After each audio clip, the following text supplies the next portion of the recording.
meter. And we have another fantastic individual with us, someone I've known for quite some time now, Shaun Parry. Shaun, holy moly, it's been a long time, brother. Howdy, seriously. Yeah, it's been a lot's happened since I last saw you, that's for sure. There is no doubt about it, and I'm just blown away about everything that you've been doing over here, and knew that we had to come and have you with the discussion here. And I want to give you a little bit of a background on Shaun. So when I was in New York City, Shaun was tied into a lot of good stuff on Broadway, and then a lot of other stuff that was going on, not only in the world of entertainment, but entrepreneurship and so on and so forth. And unbeknownst to me, he's become an author since that time, right? And what the book is called Auditioning For Life: Success Strategies Learned from Broadway Auditions. So, I mean, you have been around, man. Yeah, no, it's actually, I'm right here. This is it. Right. Oh no. There you go. There you go. Oh, that's cool, man. Yeah. That's a heck of a shot. I'm digging that. Auditioning For Life. Well, yeah, it's fun. And you have taken that and you've done a lot more with it, as far as being the founder and executive director of Promethean Spark International, which we'll definitely be going into. I think that's one of the coolest things I've ever heard, because that's about the last time I saw you, is when you were starting to kick that off. That's a while, man. We're hitting 15 years now. This year's our 15-year anniversary for that. So I can't believe it. I can't believe it. Well, man, so tell me, I just learned, I did not know you're from Mesa, Arizona. So we were around there about the same time. And then we kind of crossed paths when we were in Hawaii, but I never met you there. And it wasn't until New York. But what? And I didn't even know that we were around the same time in Hawaii until we recently talked, getting ready for this interview. And I was like, what, you know all my same friends from Hawaii? The Usos. Right? Exactly. And for those of you that might not know what an USO is, it's not a bad word. It's a brother in Samoa. And all my Samoan buddies. So working at the Polynesian Culture Center. Yeah. There were 6 different sections. Yep. Right, of dance and culture that were represented at the center in the night show. And when I auditioned and kept getting cut, and then finally I challenged the system and they let me in. I was the only haole in the whole show, meaning only white person, right, from the mainland. And they said, you have to be as dark, they can get really tan, get as dark as anyone next to you, dye your hair black. And then Auntie Vi, who was in charge of the Samoan section, she's like, and can you put some tape on your nose and smash your nose down? It really doesn't work. It's like, yeah, you need it flatter. And everyone in the room was just so serious. They're like staring at her. They're like, is she serious? And then with her big boisterous laugh, she's like, and the whole room, it was like the King's Men, right? The whole room started laughing with her. And then I was like, oh, I'm glad you're joking, because that would not be happening. But yeah, I performed there at the PCC, and that was the section that invited me. That was my home section, was the Samoan section. So I learned all the Samoan dances, the culture, some of the language, the music. It was really amazing.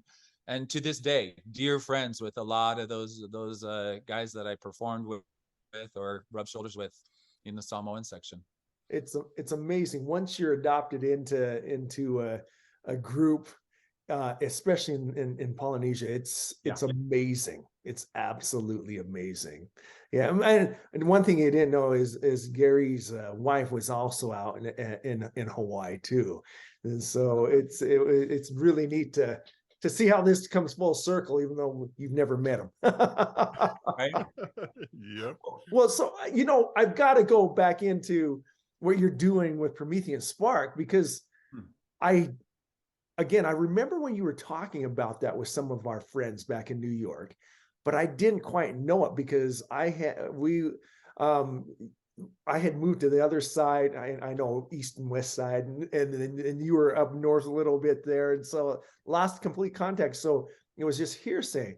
But now it's 15 years later, and it's turned into something probably bigger than you probably thought it was going to be. I wonder what can you tell us about Promethean Spark? Oh my gosh, I had no idea what I was starting. Like, I was seriously, it wasn't even me. It was just like literally, what's the next step? Okay, I need to do that. Okay. And then, the next step is that. Oh, okay. I wasn't thinking this grand vision of, we're going to reach thousands of kids and be in 8 different countries in 4 continents, and nowhere, nothing up there like that. I was just like, you know what? This is so. I mean, it all started when I was in Peru. So I was like, in between like shows, you do a Broadway show or an off-Broadway or a tour or something, and then you have some downtime where you're auditioning, you're getting ready, trying to get your next show. And I would teach master classes during that time, right? And I'd go to universities or studios or different places and teach singing, dancing, acting, something, connected to Broadway stuff. And so I met this lady named Vanya Macias, who was from Peru. And long story short, she brought me down there, and I was teaching a couple of weeks of master classes. She took me out to the slums to see the real Peru, where millions of people live. Yeah. And it was there that I met all these guys that, from the streets, and ended up staying there. This is a really abbreviated version, right? But I ended up staying there and teaching them 4 hours a day for the next few weeks. I offered to work with them. And when I went in on that first day, I couldn't teach them a thing. Right. Like literally, they went to their corners, had their hoodies on, and were like just talking street Spanish. I couldn't understand a word they were saying. They were just like, yo, what's up? And they wouldn't even like, I couldn't do a basic class. Right. Like have them stand in lines and do exercises with me. Right. That I could even do with a kindergarten class. I could not make it happen. Yeah. 4 hours pulling my hair out. And finally the next day, I was like, okay, maybe tomorrow. Next day, same thing. Couldn't do anything. So I was like, I'm done. I'm out of here. And but I always seek spiritual guidance before I make a kind of a big decision like that, and so that night I was praying, and I'm like, okay, I'm 110% kind of a guy. And I've done everything. That. I mean, it's not working. Can I go back? I'm wasting my time. Can I go back to New York and be at peace? Is that okay? And the only thing that kept coming to me was the same things that will keep them, or that are keeping them from doing your class, will keep them from succeeding in school, in jobs, in family, in anything they try to endeavor in their lives. It's the same things. And I was like, oh, okay, that's a weird answer, but so can I go back to New York and feel peace? You didn't answer my question. And I wasn't that rude. I don't talk to God that rude, but I was like, hey, I need a better answer. What is that? And I kept praying, and that's the same thing that just kept coming. So finally I was like, okay, so what are those things? What am I supposed to teach them? Obviously it's not dance. Right. So, and then I started saying, okay, they need focus. They need discipline. They need to be able to set a simple goal and reach for it and work hard and get it. I mean, those are some of the basics that that aren't there that maybe. So I went in the next day with a completely different outlook. I came in, I'm like, okay, I'm here to teach them these life skills. Wow. Not, but it's going to be through the experience of it, not just sit down and talk. Yes. And so, and it completely changed the whole thing, and used a little reverse psychology on them. And, you know, it was like, you know what? I had some really cool stuff I was going to teach you. And it's actually pretty easy. My grandma could do it, but you guys can't. You don't have what it takes to do what I was going to teach you. So I'm not even going to try. And I walked out.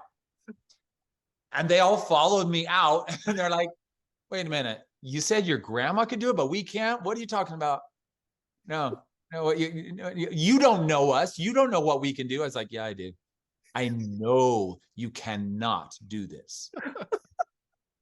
And they, you know, it's back and forth, back and forth. So finally I just said, okay, here's the deal. I will teach you. There's no, if you can't do it, there's no reason for me to teach you.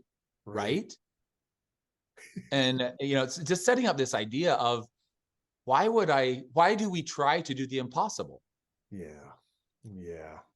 That's called education. I'll be doggone. Yeah. It's trying to do the impossible. Yes. Right? You walk into a calculus class. Can you do a calculus problem yet? It's impossible. By the end of that class, can you do it? Hopefully. You know, right? What is so profound about that is you hear impossible all the time.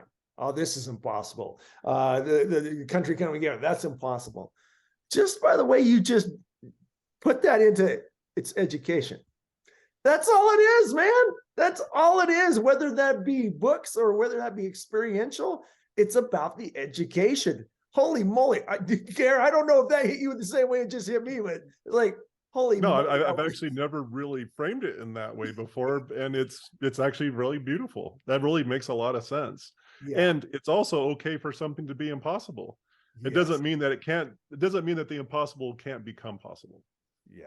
So you just used one of my favorite words, and every other life coach. So I do life coach certifications, right? I certified almost 100 life coaches in Promethean Spark methodology. I just checked, and we're at like 92 now. Congratulations. That's thank awesome. You. And so it's a pretty intensive experiential certification. And one of the principles you just hit on it, Gary, is so many. I was actually speaking at a women's global summit once, and I used the word can't. I was like, you know, think of some things you can't do, right? And I had multiple women call out, can't, don't use the word can't. Nothing's impossible. That's a 4-letter word. Don't use can't. And I was like, somebody's been listening to Tony Robbins. And which I adore Tony Robbins. I think he's a miracle worker, but I disagree with these ideas of never use the word can't. I love the word can't because it means potential for growth. And if you go around saying anything's possible, you're delusional. Sure. Right. Yep. Yeah. If like I always wanted to be a gymnast, like I wanted to go to the Olympics as an Olympic gymnast. That was a dream when I was a teenager. Right. And you know, life took different directions. And at this point, you know, really, is that possible? Like, can I train and go to the Olympics as an Olympic gymnast right now? No. Yeah. So there's can't and never will. Yeah. And can't yet. Yeah. Yeah. And they're in two different categories. And we have to be true to ourselves and know which one is it. And then you can set goals toward the can't yets and the things that are like, oh, I want to fly with just my arms flapping. That's a goal for my life. Good luck. Yeah. Well, and I think where it probably gets really complicated, and you just made that a really good point, is if you go to the extremes, it's very simple. It's very easy. Like I can't fly with my arms, and I never will fly with my arms just naturally, you know, but it's when you get into that middle ground where I think it gets very hard for people to know. Yeah. You know what I And mean? so that's where we say, we give that whole what if, right? I mean, could I do 1,000 push-ups? Maybe. But that's the thing. It's like, you know what? That's a can't yet. If I trained for years and years and years, I probably could. Mm-hmm. Yeah. You know? So it's like, you know, breaking the glass ceilings and saying, you know, if I was dedicated enough, could I be a millionaire? Yeah, if that was the highest priority in my life, I Yeah. could probably Maybe. become a millionaire. You know, Yeah. you actually use a term that I use a lot with leadership, and to get people to wrap their idea around stuff is what if. Like, Mhm. I always frame it as like, what if we could do this? What if we could accomplish this? And that kind of changes the thought process in people's mind. I think that's a really two very powerful words. Yeah. Yeah. Yeah. Yeah. Yeah. Oh man, this is pretty daggum cool. And I'm always taking copious notes under these guys. I'm glad you can't hear the keyboarder going like this, but that's all right, man. So Well, I was going to say, Maurice, that you know, that was 15 years ago. That was in 2005 when I right. went down there, and so then I got back to New York, and so I stayed there and worked with them. It completely turned everything around, and worked with them, and developed this methodology of teaching discipline and focus and goal setting and perseverance and Yeah. you know, time management and these types of things, you know. And you know, it wasn't fully codified at the time, Yeah. but it made a huge difference and completely changed their lives. Every single one of those guys, I found out later. I went back the next year, worked with them again, and then that was it. I came back to New York, and I found out like 3 years later that they took those principles that we were doing in that, and they all decided they were going to go back to school. Oh, And nice. in one of the rules that I said, okay, here's the deal. I'll teach you if, number one, every single one of you participate. Not one person can sit down. Mhm, mhm. And they all look around. They're like, okay, yeah, well, I'll do it. Number two, if one person messes up, you all messed up and we all start again. Mhm. And they were all like, okay, yeah, we'll do it. Okay, fine, yeah. They had no idea what they were getting into. If one person messed up, nope, that's it, start it again. And like the simplest little thing. Yeah. I taught them this little thing. I just had them stand up straight, put finger in the air. And I was like, now, I want you to move that finger and only that finger for 30 seconds. Ready? They're like, yeah, sure. Okay. Go. Within 3 seconds, somebody had turned their head. I was like, oh, what? What's going on? What were the instructions? Move that finger and only that finger. Okay. So then they try again, and they just, within 10 seconds, somebody moved, somebody giggled, somebody, you know, and even to the point of like moving their eyeballs around. I was like, I said only the fingers, don't move your eyes, right? I mean, I'm serious. And it took us 20 minutes, and there were two guys that couldn't do it, and everyone else was so focused and trying so hard, and they started like policing themselves. They're like, dude, you keep messing up. We're trying hard. We're doing it, and you keep messing us up. Come on, do it right. Okay, I'll do it. Oh, okay. So, and a total ADHD going on. He could not do it. So I walked up to him and I whispered in his ear, I was like, close your eyes. Like, what? I said, close your eyes. It's like, okay. So here he is, this tough dude from the, from the slums. And he's like,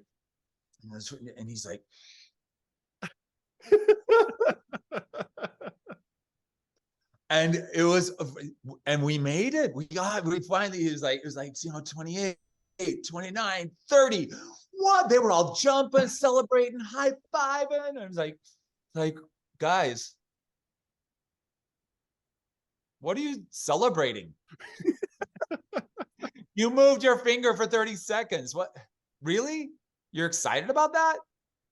They're like, dude, you tricked us, man. You said it was easy. My grandma could do it. You can't. Was I right? Yeah, but you didn't tell us. That was a trick, man. I was like, yeah, but so let's talk about what you did accomplish. Yeah. Have you ever concentrated all of your energies for that long as a full group in your whole life? Ever? No. Now that's something to celebrate. You just did something you've never done in your whole life. Yeah. That's awesome.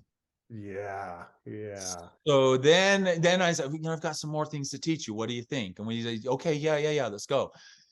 And 4 hours a day for like a few weeks, and you could not recognize them at the end. That's so awesome, man. Complete transformation, the way they spoke, the way they walked, and that principle of if one person messes up, we all messed up. Yeah. When they went back to school, so I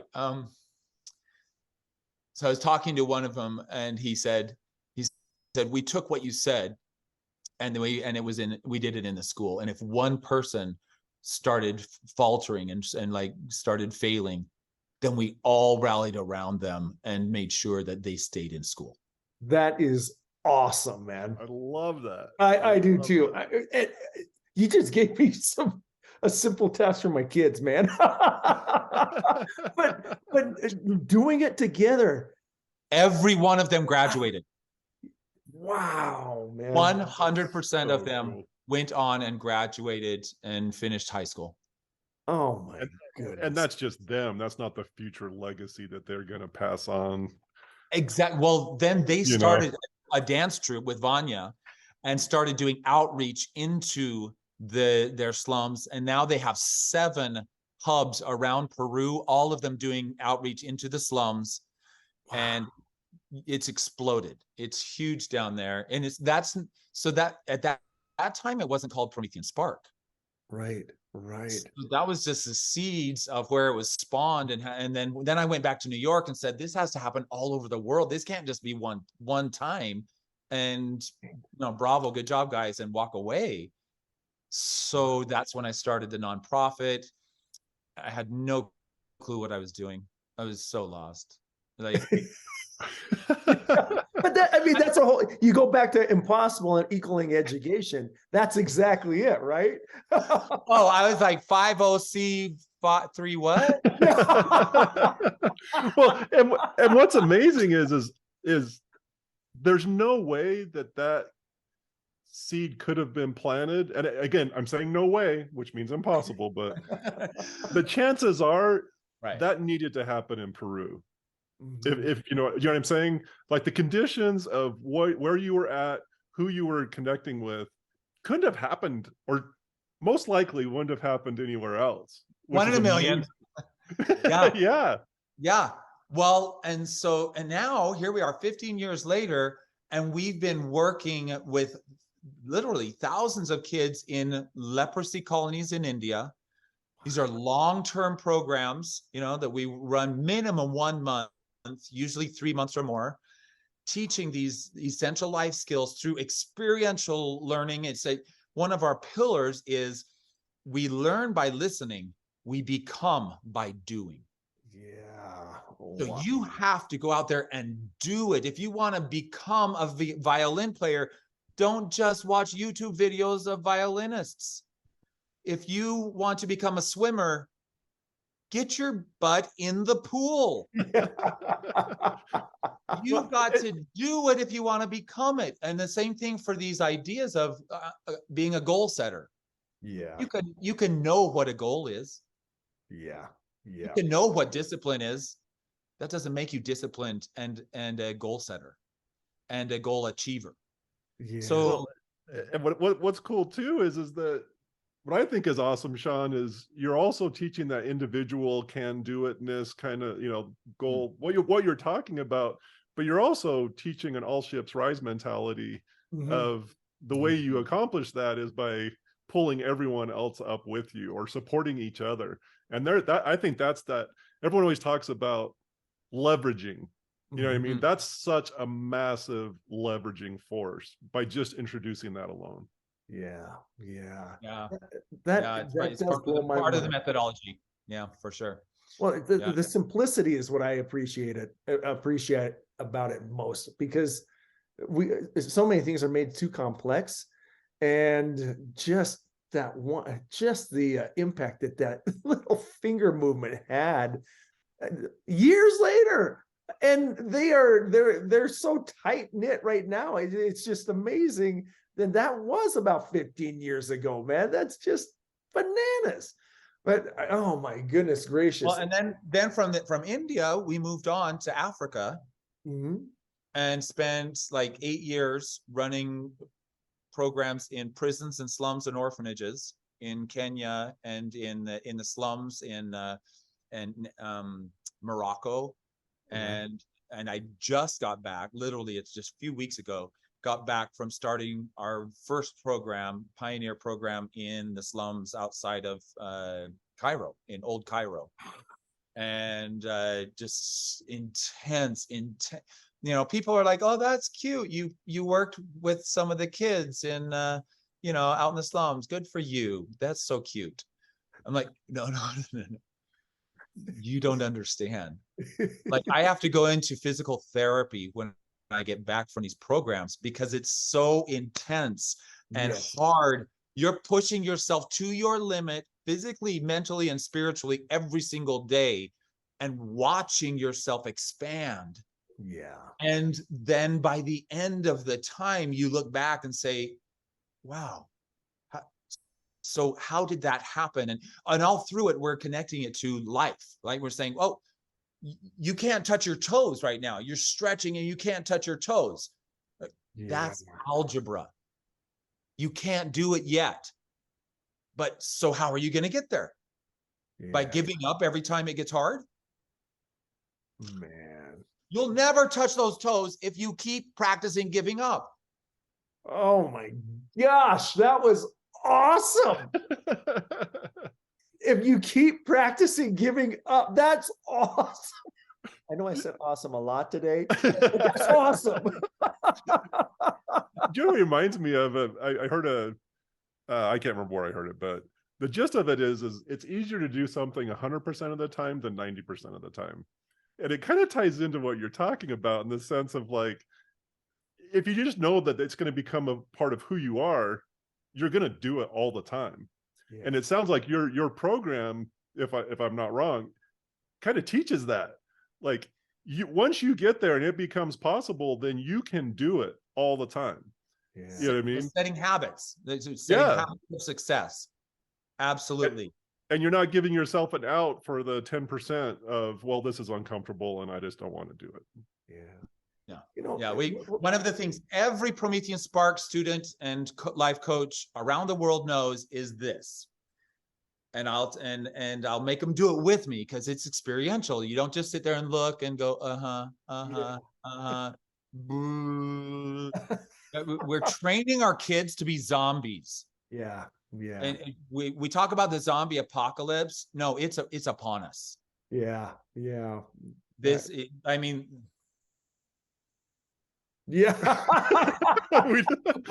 the same thing at the same time. That's the zombie apocalypse right there. We are training, so it's instilling apathy. Yeah. It is the epidemic of the coming generations is apathy. And it's so scary to see. And so that shoot, Gary, what did you say just a second ago? Oh, the 100%. Yeah, the habits. So setting habits that will challenge you. And so you're here and, you know, you're like, so in one day, can you do this with whatever skill you're trying to do? No way. Whether it's tennis or computers or a language, I don't care. It's this every day. Yeah. That's it. And that's your goal. And then if you stop working on it, it's this. Yep. It doesn't stay there. It starts going down if you stop working on it. And then you got to keep going again. And eventually it gets here. And this is the hardest place. That 90% place is so hard because you're like, I did good. I worked hard. Yeah. Wait, do you hike up 90% up a mountain and turn around and go back down? No, you go to the peak. You finish that race. You don't run 90% of a marathon and then sit down and say, woo, I did really good. No, you finish it. Boom. Yeah. And then do you quit? Yeah. No, you set a new one and you keep going. Yep. And then you set that new one and you keep going and you set that new one. And pretty soon you're up here and that original goal that you set, it's like walking. Yeah. It's second nature. It's like, oh my gosh, that used to be hard. Ain't nothing. But you can't give up. You got to keep going. Yeah. And so, and it's those habits, setting those habits. We actually, so one of the things that we do in our programs is, you know, have them set 5 goals and then have them check them off for like months, right? And say, did you do it every day? And be honest, you know, put a 0 if you didn't do it. And the first 2 we give to them. The last 3 they write for themselves. And the first 2 goals we tell them, you have to set yourself up for success. Mm-hmm. Something that you can actually do. Yeah. The first one, make your bed every day. Yep. Can you do that? I've had students tell me, no, I cannot. I've 17 years old. One of my students in Egypt. I've never made my bed in my life. I don't think I can do it every day. Yeah. At least they were honest, right? Yeah. But like, I've never done it once in my life. Yeah. I can't promise that I will do that. I said, okay, here we go. Can you promise you will do it one time? Can you do it tomorrow? Tomorrow morning. That's it. It'll be your first time. New adventure. Yeah. Make your bed one time. And it was super hard. And she's like, okay, we did a pinky promise, right? Okay, one time, tomorrow morning. That's it. Yeah. Okay. I'm going to do this. Right? It's just those little tiny victories that make you realize I am a person who sticks to my word. I am a person who does not. So when you look at yourself, what type of a person are you? Yeah. That's your belief, right? I'm the type of person who can't make my bed every morning. Yeah. There you go. And what a crazy mindset that is. You know what I mean? That you're overcoming something so ingrained that they honestly felt they couldn't do it. I think they were being honest with you. Yeah. They weren't making it up. Yeah, no, that's what I like. Everyone, I was like, you guys, it does no good to lie. You know, I mean, so yes or no? So when you put a 0 on the checklist, it's not to make yourself feel bad. Yeah. All it is a reminder to make sure you do it the next day. That's it. Yeah. You're just keeping score. Okay, nope. And some of my goals, I've got a longer list. I don't have just 5, but some of mine, I've got 0s across the whole thing. I'm like, it's a goal and I will do it one day. Yeah. I'm not giving up on this, but I'm not doing it right now. That's okay. It is. But that's where I am. And I don't feel guilty. I just know that's my reminder that I get to do it, and I get to get serious about it. At some point, I'm going to keep it on that list, and I'm going to start putting checks on that. So you can't make it a guilt trip. Yeah. Exercise. Yeah. It just has to be, yep, that's a reminder. I'm not there yet. Okay. Yeah. And so anyway, the next day she comes in, hugest smile, just beaming. Like, guess what? I was like, I didn't want to guess. I was like, tell me. I made my bed this morning. I was like, yeah, that was a huge success for her. And then she did it every day. We just did it one day at a time. Can you do it tomorrow? Pinky promise. Tomorrow. That's it. Don't think about the rest of your life. Yeah. Tomorrow. Okay, yeah, I think I can do it one more time. Okay. And every day, for those next couple of weeks, she did it. I don't know if she still is. I haven't asked her, but it's those steps, right? It's like, and so just a little, Ralph Waldo Emerson is one of the principles that we pillars of what we're teaching. He says, that which we persist in doing becomes easier to do. Yeah. Not that the nature of the thing has changed, but the ability to do has increased. Yes. Such a powerful concept. Yeah. And the super cool thing about that is that it goes both ways. It doesn't only go for making your bed and studying a language and all the good habits you want. Right. It goes for the bad habits too. And That's so when we said, do you practice giving up when it gets hard? Yeah. It gets easier to do the more you do it. Oh man. There's man, you're teaching me so much about yourself, because when you think, again, you would think you know somebody just because you hung out in some of the same social settings, and then you get boomed with this stuff. I love it. I absolutely love it, man. This is great. But I want to pivot here, because a lot of this from the success strategies that you've been teaching, for me, there's a lot of them that were very profound, and I thank you for that. But I did want to pivot, because there was something else that we talked about that also inevitably went into your learning. And that was when we were sharing our experiences down there about 9/11 too, right? And it was, that was something else. And I know that it's been the impetus for even writing another book. I mean, you're becoming a pronounced author, and you're one of the individuals. And Gary, I don't know if you knew this, and Gary's a nurse by trade, so it's what he does is fantastic.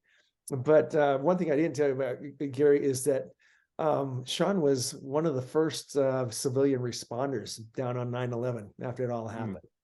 And just wondering if you wouldn't mind delving into that. I know that that's a sudden change and such, but it's just so much a part of who you are. And the impact is what particularly hit me when you were sharing that story. Even though we had similar experiences, yours was deep, man. Deep. Yeah. It's so surprising to me that we're past 20 years now. I know. It blows me away that it's been that long. And I was realizing as I was teaching youth, right? And anyone under 25 years old, either wasn't alive or doesn't remember it at all. Yep. So I'm like, wow, okay, you know what? I know there's a lot of books out there about it, but I had a unique experience as a civilian first responder, digging under the rubble, searching for survivors, and stayed there for like the whole week after 9/11 and just slept there because I didn't want to leave and then not be able to get back in. So I just found a little corner and I'd work for like 10 hours digging and at the beginning, there was no searching for survivors. It was just digging rubble, trying to clear it out so that we could find passages down in. Right. But then, and then working in the morgue, where they would bring, I'd prep the body bags, and they bring parts of people's bodies, and then we would tag them, and sometimes it was just a finger in a whole body bag. And seeing that and dealing with that type of I can't imagine what it would like, what it would be like to actually be in war, where you're seeing the carnage firsthand happening to your buddies next to you. And just oof. It was 1 week for me, and they were strangers. And I didn't see it happen, like, didn't see them die. Right. But it was still extremely traumatic. I didn't realize that. I didn't know I had PTSD afterwards. I was just like, just go on with life. I did what I did, and it was, it felt right. And I was able to be there for about a week. And when I got back, trying to go into normal life, there's if you look on the PTSD list, there's like 17 things that they say, if you have at least 3 of these, good chance that you're experiencing some form of PTSD. Sure. Yeah. Easy for me to say. And but when the Red Cross sent that to me, and I read through the 17, like, I just kind of went, yep. Not so much on that one. Yep. 10 of the 17. Wow. I checked off, and I was like, huh. Yeah. No, I don't have, no. But then I read the thing, and I was like, if you have more than 3, okay, I've got 10. All right, I guess maybe that's what this is. Even just being able to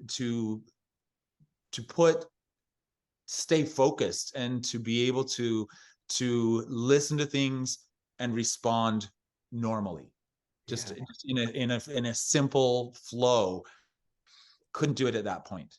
Right. And so it was very much I remember going into a ballet class, and right in the middle of, I was like doing the exercises and following the person in front of me. And I was like, okay, it was hard, really hard to focus that much. But then when we went out to the center, and we had to do it ourselves, without someone else right next to us, because you're going across the floor and doing it on your own, and then the next person would go. I couldn't. I couldn't remember. The mind-body connection had been blocked. And I couldn't make it happen. And I'm at a professional level, and it was simple, it was basic stuff, but I couldn't do it. And then it wasn't because I couldn't do it. It was literally in the middle of that, I just broke down sobbing. And it was like, oh, I'm so sorry. And they all knew, everyone in New York was looking in each other's eyes. And when they said, how are you? They meant it. Yes. For at least 6 months after that, it was true brotherhood and sisterhood. And if you were even on the subway, if you saw someone, you'd actually communicate with them as a real human being, heart to heart. It was a powerful and beautiful thing that happened in the aftermath.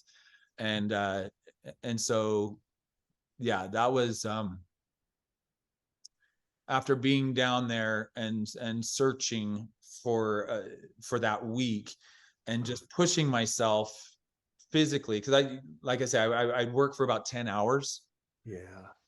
And dig, and there was nothing to eat, so I literally, we raided I mean, it was all blown out. So we just Yeah. stepped and got a cupcake from a corner thing, you know.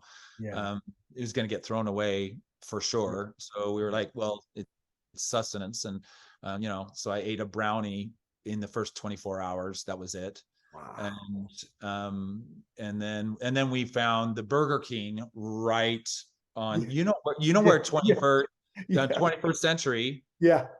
just down on Yep. Church Street on that Yep. Burger King on the corner. Oh yeah. It was totally blown out, and there was a big spray painted on the wall up high was NYPD HDQTR. So it's like they had taken that as the NYPD headquarters. Oh wow. And all the windows were blown out, everything. And I went in there just the right time when one of the officers had found that the burgers were still left in the heater. Oh, that was a blessing, man. And Oh, he pulls it out, and he's like, and there are a whole stack of them. There's tons of them, and he's like, pulls them out, puts them all out on the table, and invited people can come in, grab a burger. So I grabbed me a couple of those, you know, ate one, put a couple in my pockets, and went out and kept working.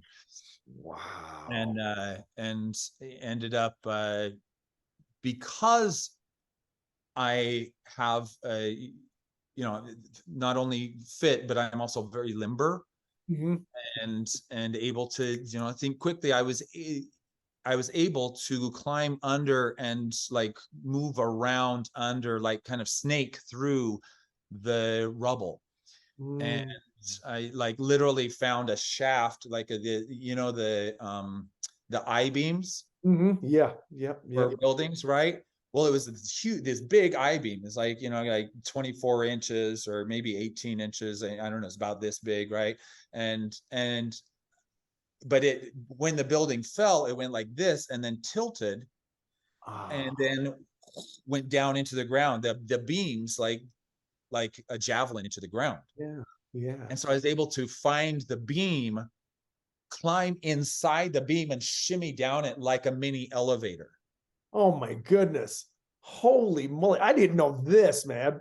That's and crazy. Then get to different levels below, and then they would give me the like the fiber optics. At first I didn't have those, and yeah, it was at first, the first few days I was up top, and there was this they would call out you know, while we were in these like bucket brigade kind of lines, hauling the stuff away, and there were jackhammers, and there were, you know, so much noise, just like cacophonies, and there was like, you know, 2,000 men down there just shoveling and hammering and bulldozers and all sorts of stuff. But then, and it was amazing, it was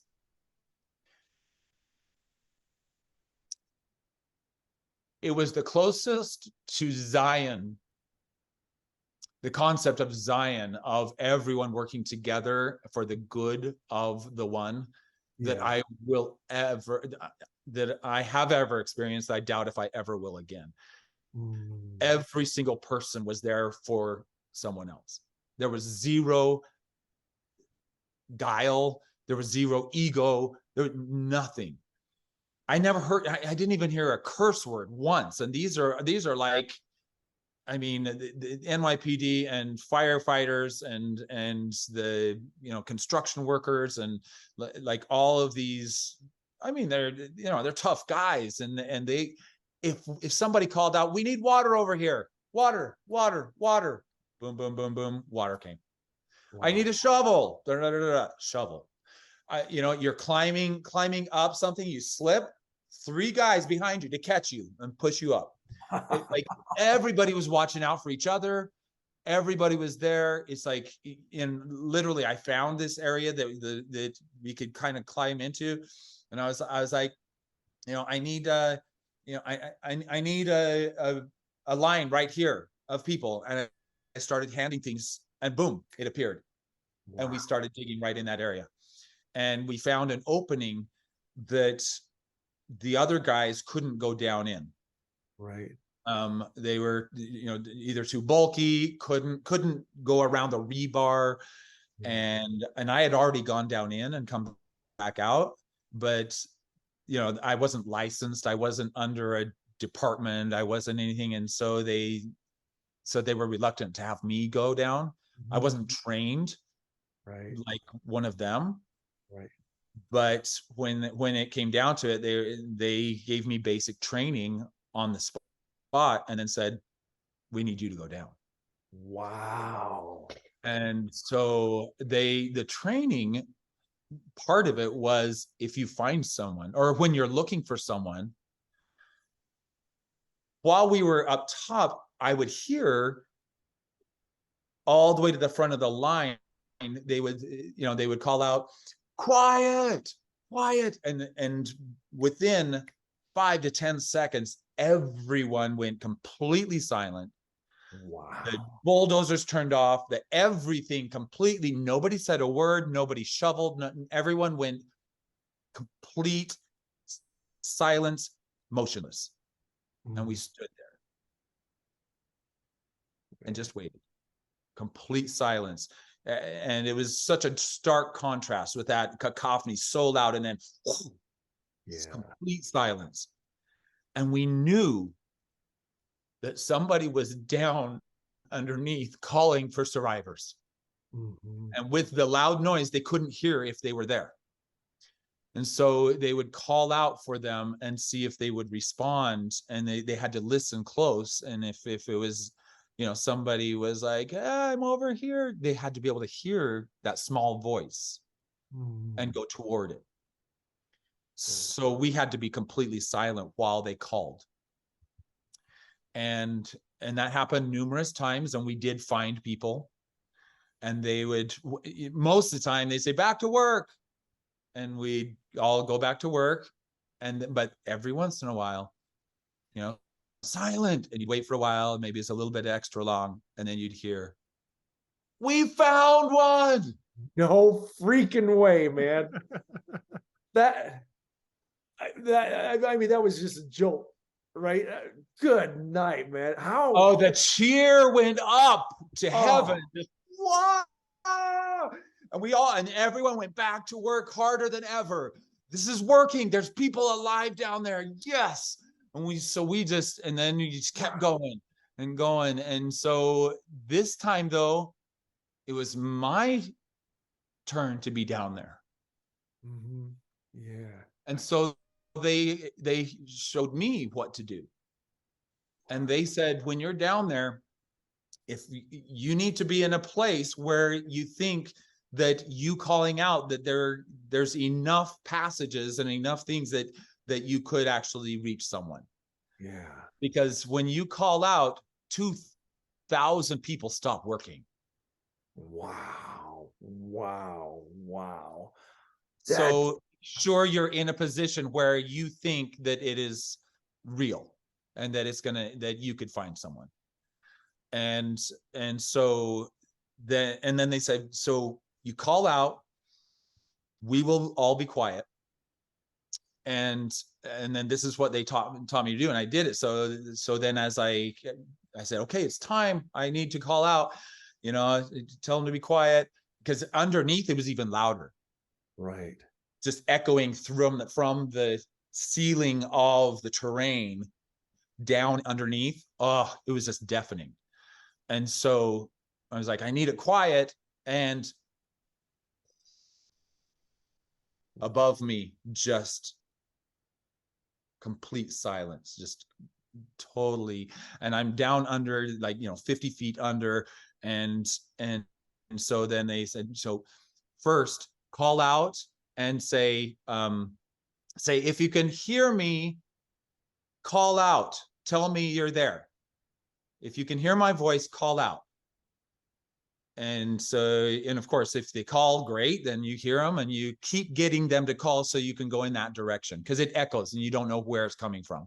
Right. But you get them to keep giving you clues to head in that direction and go find them. If you don't hear anything, then say, if you can hear me, make any noise. Just call, just yell, anything, make a noise. Because maybe there's something on them that they can't get enough breath. And so they have to bang on something or, or something. Yeah.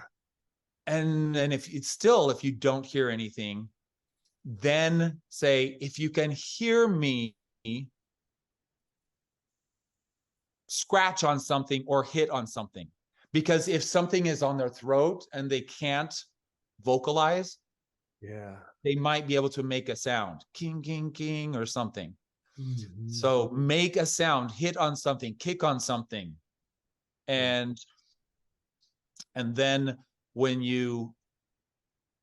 of course, after that, then your last straw is, if you can hear me, make any noise at all, anything, figure out a way. I'm here. Right. We're here for you. And most of the time it didn't work. There wasn't someone, but there was one time that there was. Oh, man. And I could hear them, and the guy up, like my checkpoint guy that was about halfway up, he heard it too. Wow. And it was the cleaning on a pipe. And I said, do it again. Where is it? And then you hear the cleaning on the pipe. And I started heading toward where I thought it was. And they called out from above and said, "Get out now. We're evacuating." What? I was like, "No, I am not. There's someone here. We found someone. I'm headed toward them." And they said, "No, you're getting out now." Wow. And he said, "This is orders from above. The lieutenant is here. He said, get him out now." And so apparently the building right across the street from us had like sunk and tilted, and it was like, and so if it went structurally, it would have landed right on top of where we were, and we would have been the casualties, because it would have smashed everything down on top of us. So they said, "No, get out now." So I told them, I said, "I'll be back. I'm coming back." And I got out. We were gone for about 2 hours while they checked the structure of that building. And then they said, "You know what? It's structurally sound. Back to work. Let's go." I ran as fast as I could back, climbed down in, got back to the place, called and called and called. Oh, man. I'm sorry. Yeah. Dude, I had no freaking idea. That's again, you saw it from a point of view that nobody saw from. I mean, again, I was there when the collapse happened. I had no idea that any of my friends down there were that in tune or in that up in your face type of experience. Good grief, Shaun. Holy moly. And I have to thank you for sharing that, because it's so not only so real, but so personal, that a lot of people don't get to understand what they were feeling from a first responder point of view like that. Unreal, man. Unreal. Gosh, Gary, I'm going to look at you, because a lot of those same kind of feelings being in the field that you're in too, but just. Well, it's, I don't know. First of all, there are no words, and you know that as well as I do, Shaun. And it is incredible for me to see, first responders or people that step up to an accident, whether it be on the freeway or anything else, is what happens to a person and what people go through that aren't used to seeing that type of stuff. And even those that are trained with all the knowledge and all the preparation and everything else, all it has to do is for someone to act or feel it like a normal person would. It doesn't matter how much training you've got, you're in trouble. You know what I mean? And so thanks for sharing that. At the same time, I think it's a good lesson for a lot of people that, it doesn't matter who we are. I mean, when we're put into situations like that, we're going to feel things that we didn't even know were possible. Yeah. And wow. If there's one thing I want to ask you, and this, I don't know if this is a random question or not. I'm pretty random sometimes, but talk about time in a situation like that. Talk about in a situation of complete chaos where people's lives are on the line. Tell our listeners your relationship with time during all that, if that makes sense. That's a powerful question. So interestingly enough, and I'd never connected it to this experience, but I teach in my not with Promethean Spark per se, but in my other life coaching that I do. There's another more, shall we say, transcendent life coaching methodology that I'm creating. I've been working on it for about 7 years, based in Taoism, and it connects to many multiple ancient philosophies of how the sages have given us the key to save ourselves as humanity drops in this spiral downward. And I mean, we're at the most advanced technical age that we know of and on record. And yet our health, our physical health, our mental health, our pollution are like so we're destroying ourselves. And diabetes and like all of this stuff is, I mean, liver problems and cancers and lung problems and all of, asthma and like all of this stuff is on the rise, like exponential rise. It's like, wait, how are we destroying ourselves when we're so advanced and we should be more transcendent and know more than ever in history? But we're going downhill. So what do the sages have to say about that? Yeah. And part of that, part of the epidemic, truly pandemic across the globe, is not living in the now. Is completely living in the future and living in anxiety and stress and living like 90+% of our lives in that and struggle, and or in the past where you're going to end up in depression and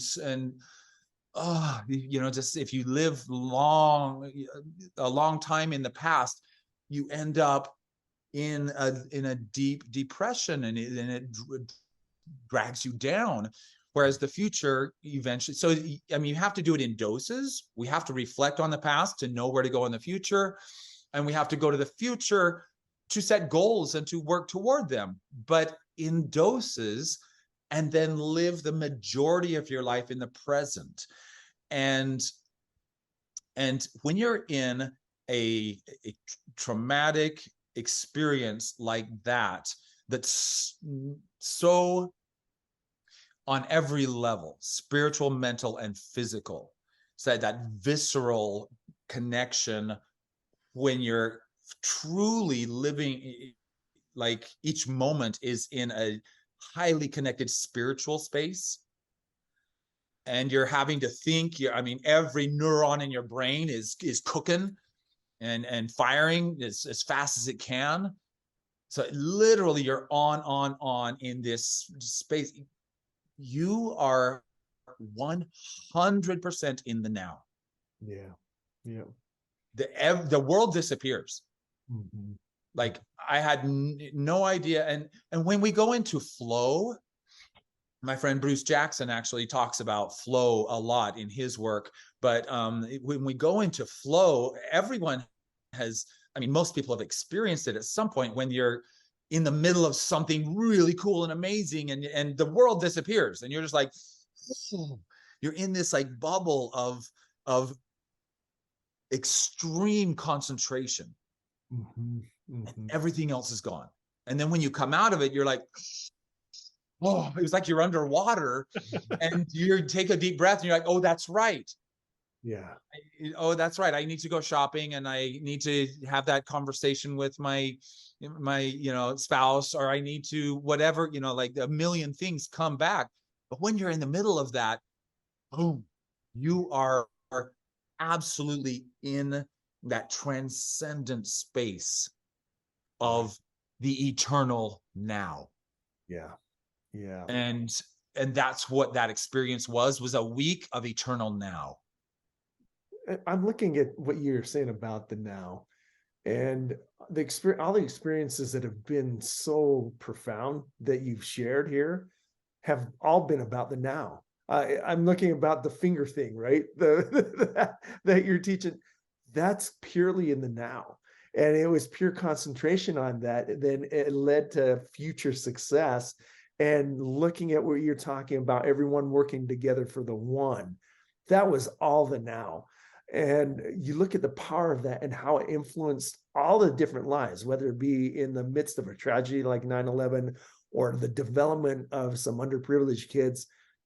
It's amazing how it just goes back to what you're saying of living in the now will impact everything, and it will create everything, that past that you wish you had or the future that you want to have, but it starts right now. And we've heard a lot about living in the present, but man, these stories just pound home the power of now. That is totally true. And you say living in the present, and earlier we were talking, and both Shaun and I lift up our phone as to people that it's amazing how people people are living, but they're not present. I just this summer we were walking down 4th Avenue in Tucson, which is kind of the artsy, kind of cool place, really cool, just awesome murals on the walls and interesting people from all walks of life. And I would say 95% of everyone was like this, standing next to something that was just incredibly beautiful, and if they could just turn to their left 2 feet and talk to the person next to them, they would have learned something about someone that could change their life. We're not present, and that's one of the reasons I brought up the time thing with you, because the experience that you went through, I get that.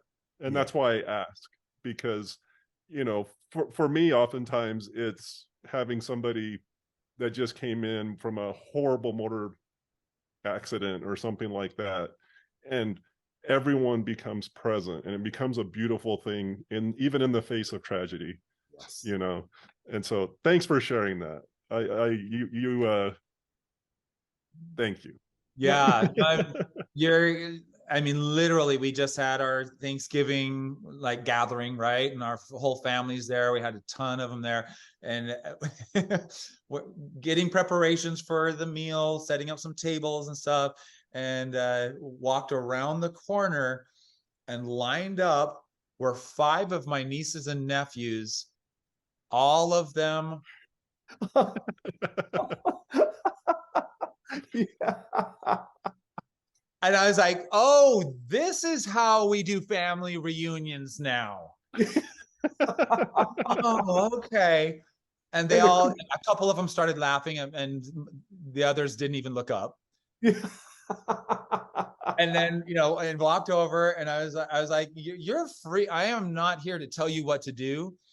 Yeah. But you can stare at your phones anytime. Yeah. You can't talk to your cousins anytime. Yeah. Yeah. Let's have some real human interaction here. Yep. Let's really talk and go out and play some ball, or do, there was a basketball thing over there, and it was like, go play some basketball, do something with the people right next to you. Right. It was just, oh my gosh, All right. Well, I'm gonna ask you another random question, and this may sound like a very obvious and simple question, but that's the most profound. I was gonna say there's beauty in simplicity. So just deal with it, Shaun. I'm sorry. For the work that you do in these other countries, Why people in poverty? Why the slums? Simple answer to it's not so simple question, actually. So basically, I learned that there are millions of people in the world who have zero access. And if you have access to a program, to a YMCA, to a church program, to something that can teach you these basic skills, can give you some training in an industry, some sort of whatever it is that will help you to change that trajectory of your life. If you've got access to people in a program, then great. But what about those who have zero access? No matter how hard they searched and wanted it, there's nothing they can do to get these basic skills. And so that's where we go. We go to, and I think I kind of stopped at, so, the leprosy colonies in India, but then the prisons and slums and orphanages in Africa. And then we've worked done programs in 2 sex trafficking shelters, actually 3 of them, 2 in Mexico and 1 in Nepal, drug rehab centers for the youth. So these places where it's just rock bottom. And how are you going to figure out how to succeed in life at being a human being? There's no cultural boundary or identity to discipline, or goal setting, or perseverance, or time management. That's a human thing that if you don't have that and you haven't developed that within you, good luck succeeding at anything you try to accomplish. Anything. And we all need it. If I filled the room full of CEOs, they would get a lot out of this life coaching. It's human, but the CEOs can get it somewhere else. They can go find it in any program that they, so I might be dooming myself to not being paid top dollar by the CEOs that would pay for this training. But I see a greater need where we are going, and that's where the focus is. We have no problems, teaching other people and doing workshops, but the main focus is on the impoverished youth. And just kind of something that's been profound for me to find out, because I don't have a psychology degree, but as I delved into this idea of like neuroscience and understood how the brain develops, it's helped me to understand and not judge. We all judge in different ways. This is what I know, and this is how I was raised, and this is how things should be, right? And why are you like this? And we all think thoughts, And so I caught myself, and I realized after diving in and understanding the development of the brain that I was judging them, that it was their fault or their parents' fault. And I found out that the prefrontal cortex of the brain is the last part to develop, and that's where the executive functions of the brain are. That's where the ethics are. That's where logic is. That's where deep communication is. That's where critical thinking skills are. That's where complex problem solving is. And so if we never challenge that, if we get to 13, 14 years old and we can do the basic tasks of life, we can gather the wood, we can wash the dishes, we can communicate basically with everyone in the village, then nobody challenges us beyond that.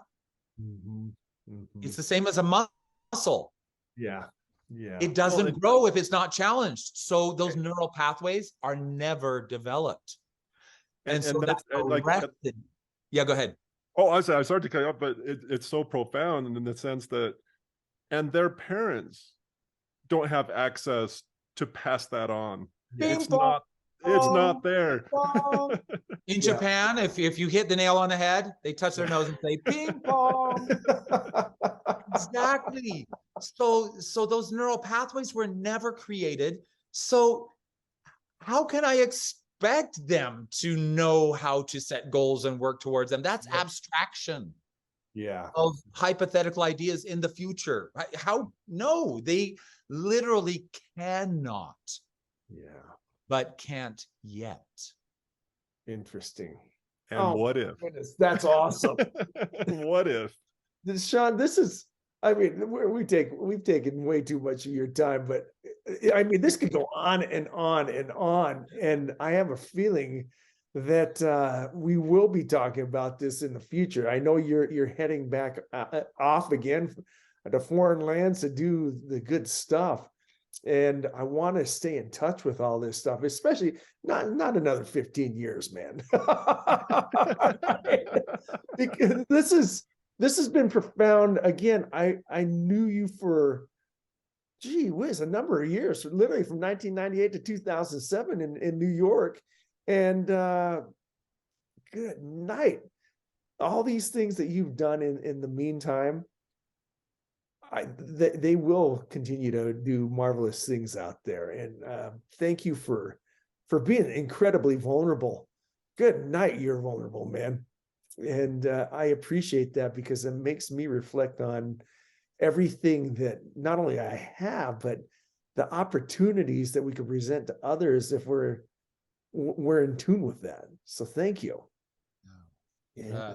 Well, I'm actually, I just have to say, feel so blessed that that I get to go back and forth, because the project I'm working on in Egypt that you alluded to is actually a very exciting professional project that is, so with my Broadway career and then the book that I wrote and such, I was able to go to Egypt and while I was doing the Promethean Spark programs, I was teaching Broadway in Cairo workshops. Oh my gosh, that's awesome. During the day, I was in the slums, and then I would go into the studio in the city, in a nice part of the city, and we had about 20 people there in Egypt who are aspiring, like singer, actor, dancer types. In Egypt, they don't have musical theater. Wow. So literally zero. Like, it's not a part of their culture. They don't even know. I'm like, you've heard of West Side Story, right? No, what's that? Yeah, exactly. I mean, you've heard of Oklahoma or Sound of Music or the Camelot, the oldies, right? What's that? Yeah. Zero. Yeah. They don't have it. And they've never had this, the industry in Egypt of singing, dancing, acting, telling stories in a musical theater setting. Right. Never in their history. And so these guys that I was teaching, they were like, you're the first person ever to teach these Broadway workshops in Egypt. This is like history right now. And I found out that in the 70s and 80s, they did a few things, but then as the kind of totalitarian regime took place, a military regime, that they crushed it all. And then they had their Arab Spring, and they had, the revolution in like 2011, and another military system took over that squashed creativity and artistry. And now 10 years later, it's starting to blossom and starting to burgeon from the ashes of all of the past literally 40 years. So anyone alive today that's in that, in their 20s, 30s, 40s, they've never seen musical theater or heard of it, most of them. So this guy named El-Bohi is a great visionary, and he is co-writing and directing the first ever Broadway musical in Egyptian Arabic. That's awesome. And That's you get to be right incredible. there with them. So he contacted me. He came to the performance Yeah. of these, because I took 6 rehearsals, 6 2-hour rehearsals in 2 weeks to put together a big production number from a Broadway musical, right? And so they're singing, they're dancing, they're acting in this big production number. And then we perform it at this beautiful outdoor venue.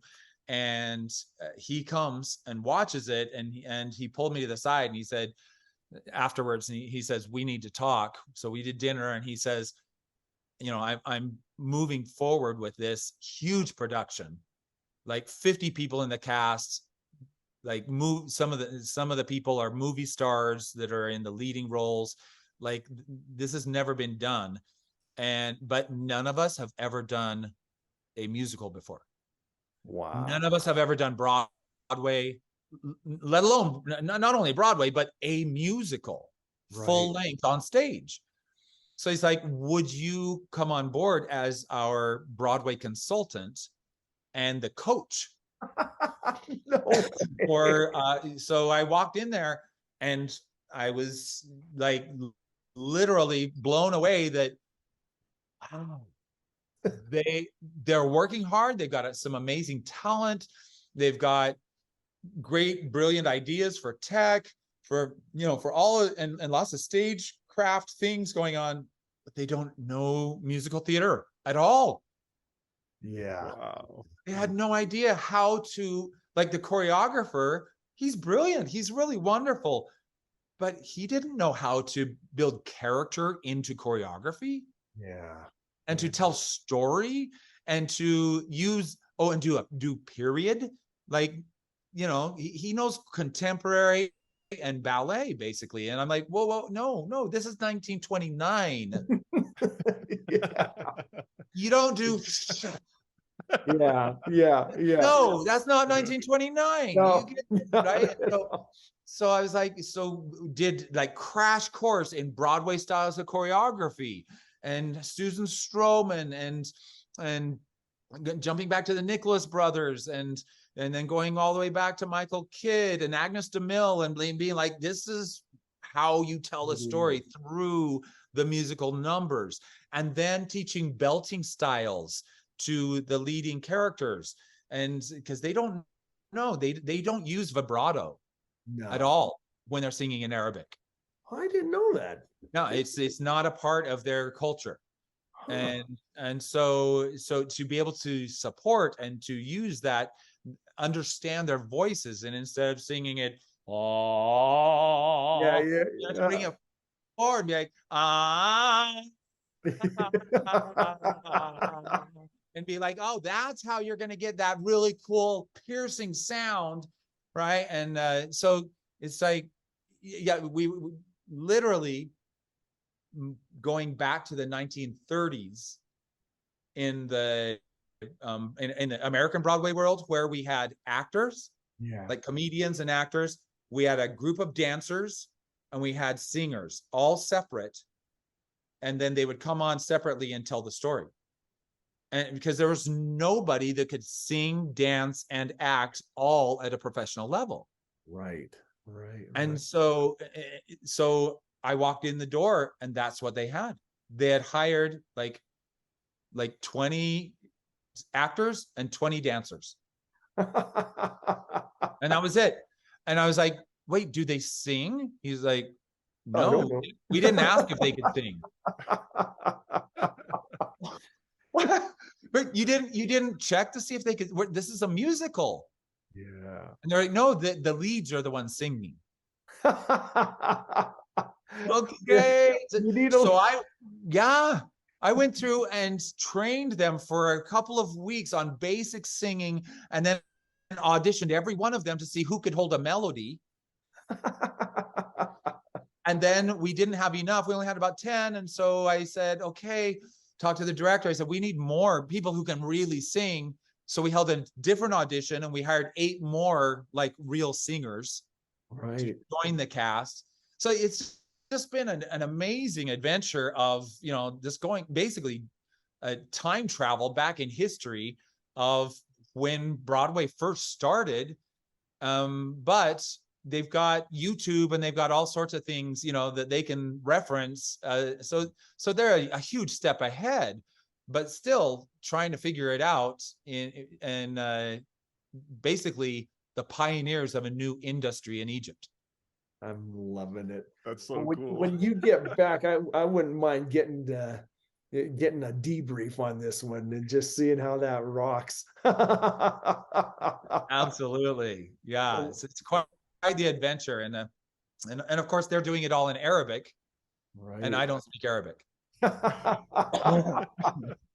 Well, Shaun, I'm telling you what, let's definitely plan, if you wouldn't mind coming back and telling the story, and especially as your book your new book comes to fruition too. Just, you gave us a pretty daggum good, captivating teaser today. So, but no, again, thank you for taking the time to meet with us and catching up. It's been wonderful, man. Wonderful. And Gary, I don't know, he's been geeking out on you a lot. He's been asking some pretty awesome, crazy stuff that I'm just great questions. Thank you, Gary. Yeah, awesome, no, I was just gonna say, talk about being in flow and in the present. This feels like this discussion's taken me about 12 minutes. Yeah, and, for sure. For sure. I'm not even looking at the time, but I imagine I've gone way over your. There's no overtime. No, there really is no overtime in our podcast here. So, and if at any point, Shaun, you go, I need to talk to Maurice and Gary about this topic, you call us and we will have you on like that. Boom. Yep. Dead serious. Brilliant. Because I know it will be relevant, amazing, and awesome. Oh, yes, it will. Thank you. Love that. Yay. Well, it's been so great. It's great to get to know you, Gary, and Maurice, to catch up. Holy cow.